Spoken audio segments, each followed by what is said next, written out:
안녕하세요 여러분. 밤새 잘 주무셨습니까? 8월 15일 목요일 아침이 밝았습니다. 우리 고국은 오늘이 광복절입니다. 요새 말도 많고 탈도 많은 것 같은데요.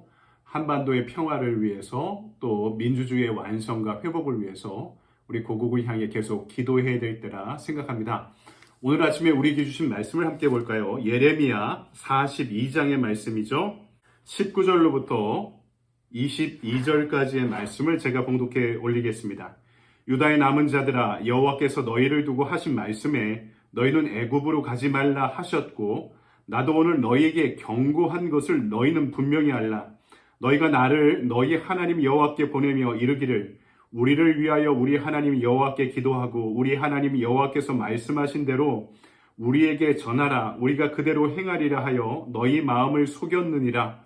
너희 하나님 여호와께서 나를 보내사 너희에게 명하신 말씀을 내가 오늘 너희에게 전하였어도 너희가 너희 하나님 여호와의 목소리를 도무지 순종하지 아니하였은즉 너희가 가서 머물려고 하는 곳에서 칼과 기근과 전염병에 죽을 줄 분명히 알지니라. 아멘. 주님의 말씀입니다. 주님께 감사드립니다. 오늘 아침에 우리에게 주신 말씀 가지고 너희는 애굽으로 가지 말라라는 제목으로 말씀을 증거하겠습니다. 제가 어려서부터 대학에 들어간 이후에 종종 말썽을 부릴 때마다 저희 어머님이 항상 저에게 하신 이야기가 있었습니다. 준혁아, 엄마 말 좀 들어라. 엄마 말 들어서 손해본 적 있냐? 아들보다 인생을 먼저 사셨죠. 그리고 아들을 누구보다 잘 알고 사랑하시니까 시간이 지나면 어머니가 하신 말씀이 항상 맞았던 것을 기억합니다. 그래서 지금 50대 가장이 되었는데 저희 어머님은 돌아가셔서 하나님 품에 천국에 가 계시는데요. 어떤 일상의 고민이 생길 때마다 또 신앙적인 번민과 고민이 저도 똑같이 생길 때마다 어머니의 부재가 안타깝게 느껴집니다. 어머니가 계시면 또 여쭤보고 기도를 요청할 수 있을 텐데 하는 아쉬움이 남는 것이 사실입니다. 우리가 중요한 선택에 직면할 때가 많습니다. 그때 하나님의 뜻이 무엇인가를 항상 묻죠. 때로는 이것이 하나님의 뜻이구나 하고 선명하게 느껴질 때도 있지만 때로는 그렇지 않을 때도 많죠. 그 신중에 신중을 다해 결정했는데 이게 과연 내 의지로 결정한 것인지 하나님의 뜻을 좇은 것인지가 불분명하게 느껴질 때도 있다는 것입니다. 그렇게 고민하다 보니까 저 자신 같은 경우는 큰일, 또 목회의 영역, 공적인 영역은 하나님의 뜻을 잘 물어요. 그런데 이것이 되게 하찮은 것이다. 아니면 일상의 영역, 사적 영역이라고 생각하면 제가 주권을 갖고 제가 살아가는, 제가 결정하는 저의 문제라고 생각하는 경향이 저에게 있다는 것도 발견하고 알게 됩니다.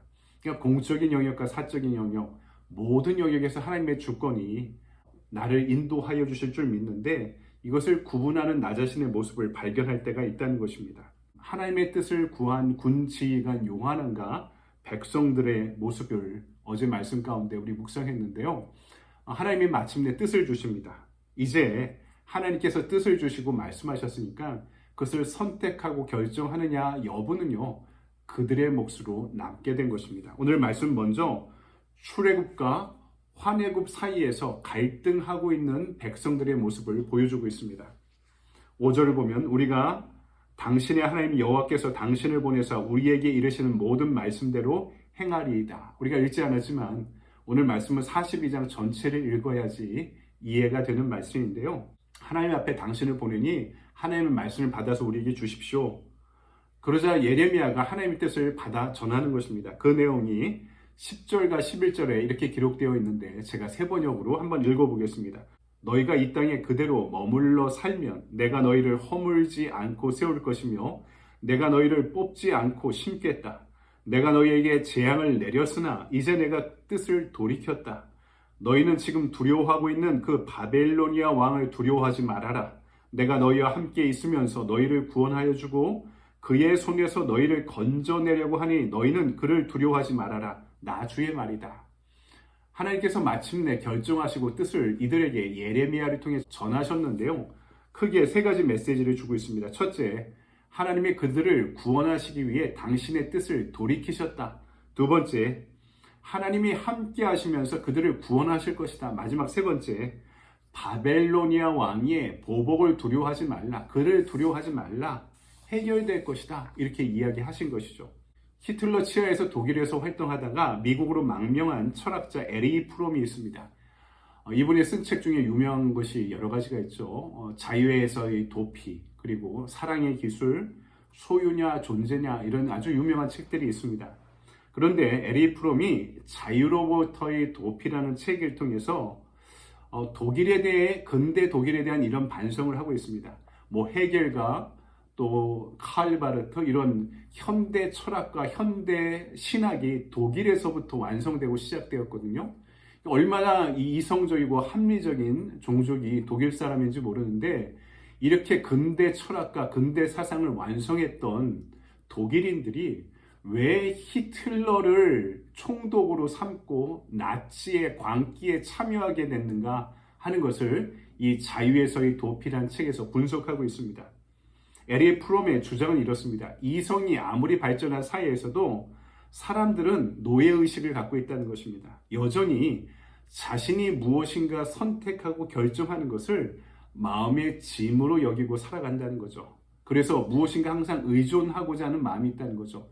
강력한 리더십이 있던가, 아니면 어떤 강력한 시스템을 만들어줘서 내가 여기에 의존하고 종속되어 살아가려는 노예 의지를 갖고 있다고 이 책에서 에리 프롬은 설명합니다.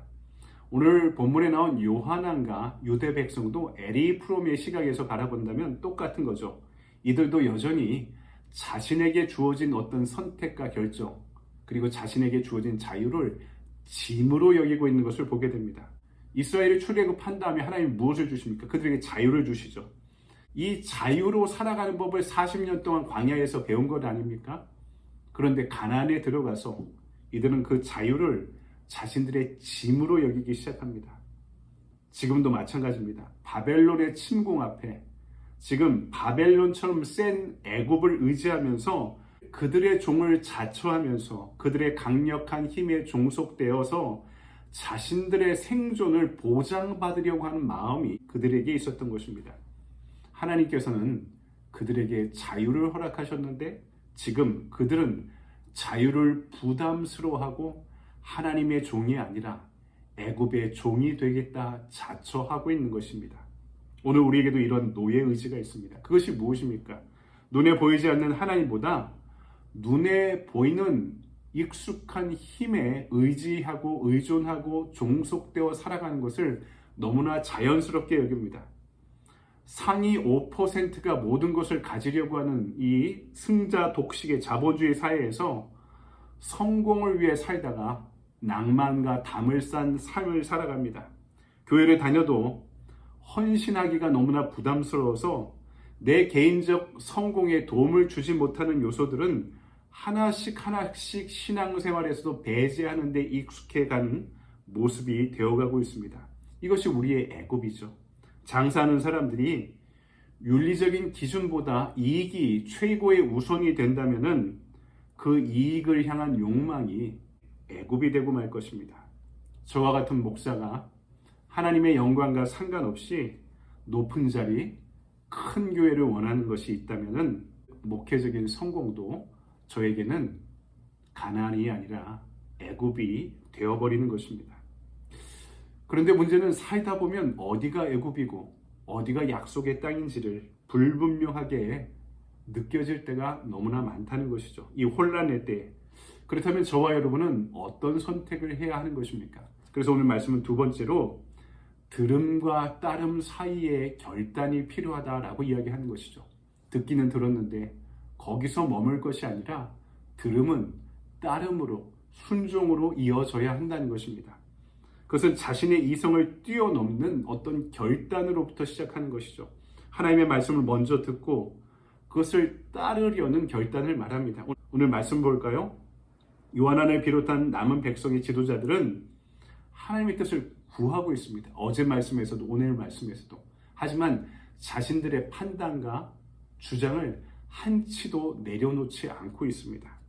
여러분, 믿음으로 산다는 게 뭔가요? 나의 확실성에 근거해 사는 것이 아닙니다.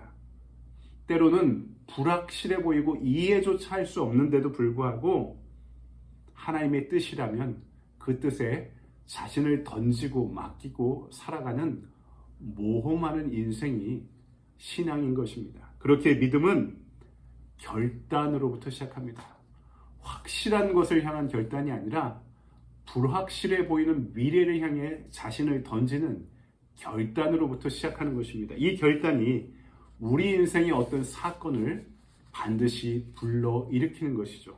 오늘 본문의 유다 백성들도 하나님의 뜻을 물으면서 무엇이든 순종하겠다고 이야기합니다. 하지만 결국에는 어떻게 됩니까? 하나님의 결정을 외면하고 있죠. 자신들의 판단이 더 이성적이고 합리적이라 생각하면서 신뢰하고 있기 때문입니다. 하나님의 뜻을 예레미야 개인의 의견으로 치부하고 있습니다. 자신들의 집단 지성이 더 우월하다 판단한 것입니다. 이런 것을 자의적 믿음이라 일컫죠. 우리가 성경을 읽고 말씀을 듣는 까닭이 뭡니까? 내 합리성, 내 이상, 또 내 욕망을 따라 사는 것에서 벗어나서 하나님의 뜻에 따르는 새 사람, 새 인생이 되고자 하는 결단인 것입니다. 그럼에도 불구하고 자의적인 믿음을 갖고 여전히 살아가고 있다면 새 옷을 입고도 옛사람으로 살아가고자 하는 자신의 길을 고집하고 있다는 증거가 되는 것입니다. 여러분 말씀을 정리합니다. 강이 사막을 건너기 위해서는요, 뜨거운 열기를 품은 땅도 지나야 되고 뜨거운 바람을 만날 수밖에 없습니다. 그럴 때 강은요, 자기를 증발시켜 바람에 자신을 맡겨야 됩니다. 바람은 수증기를 안고 멀리 날아가서 산 꼭대기에서 다시 차가워지며 구름을 만들고 비를 떨어뜨리게 되어 있습니다.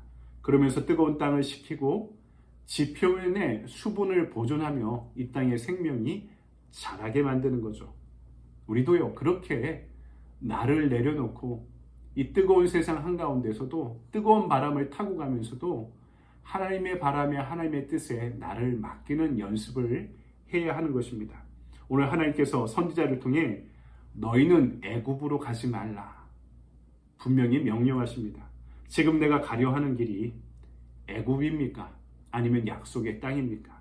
말씀 앞에 내 이성, 내 경험, 내 의지, 내 판단과 생각을 내려놓고 하나님의 뜻을 구하고 찾고 찾았으면 그 뜻에 불투명한 미래가 보인다 하더라도 과감하게 결단하고 순종하며 따를 수 있는 저와 여러분의 인생의 길이 되기를 주님의 이름으로 간절히 축원드립니다. 아멘. 적용의 질문을 볼까요? 하나님의 뜻과 상관없이 내 생각만 고집하고 있는 부분이 있지 않습니까? 내 뜻과 생각을 꺾고 하나님께 온전히 순종하기 위해 무엇을 결단하겠습니까? 문제는 그런 것 같습니다. 이게 내 뜻인지 하나님의 뜻인지가 너무나 불분명할 때가 많죠. 왜? 내가 근본적인 한계를 갖고 있는 존재죠. 죄인이기 때문에 그렇습니다. 나의 욕망과 하나님의 뜻을 스스로 구분하지 못하고 항상 내가 옳다, 내가 바르다, 내가 똑똑하다, 내 선택이 괜찮다 하는 자기 긍정에 우리는 익숙해 있다는 것입니다. 그러면서 내 뜻이 하나님의 뜻이다라고 착각하는 경우가 너무나 많은 거죠. 그래서 우리는 항상 말씀 앞에 서야 되는 것입니다. 나를 말씀에 처복종시키는 십자가의 삶 가운데 나는 죽고 그리스도로 사는 삶을 날마다 실현하고자 노력해야 되는 것이고, 그래서 나만 필요한 것이 아니라 때로는 멘토가 있어야 되는 것이고, 때로는 삶을 나누고 또 신앙을 나눌 수 있는 신앙의 동지들이 우리에게 필요한 것입니다. 오늘 하루도 이 말씀 묵상하고 또 궁구하고 붙잡고 기도하면서 나의 삶에 온전히 적용할 수 있는 저와 여러분의 복된 하루가 되기를 바랍니다. 여러분 감사합니다.